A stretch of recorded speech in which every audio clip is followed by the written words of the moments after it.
Жаным, мен сіздің киімдеріңізді, носкилеріңізді бәрін жуып, үтіктеп, полкаға салып қойдым, әдемілеп. Сіз жақсы көрген мантыны пісіріп қойдым, күшті етіп. Жейсіз бе? Сала әкеп берейін бе? Әңгіме? Не әңгіме? Сен жақсы әйелсің. Тамақты да дәм пісіресің. Балдарды туып бердің маған. Рахмет. Короче, мен саған бірдеңе айтам. Сен маған ренжіме. Мен бір әйелді сүйіп қалдым. Оның жасы менен сәл үлкендеу болып тұр. Бірақ мен оған қарап тұрғаным жоқ.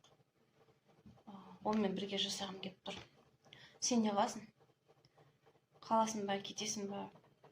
Жоқ, мен еш жаққа кетпеймін. Сіз кетесіз.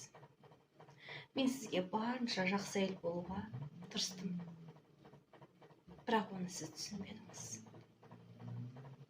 Бір күн қайтып келесіз. Арадан 10 жыл өтті. Тұрсыш, жата бермей. Ана балдарды сабақтарына апарсыш. Кейін ана тамағын ыстып же өзің. Мен подружкаларыма айлан қойдам. Күлекен не болды? Ашулысың ғой. Бара бер, өзім апарам. Менің қатыным лучше.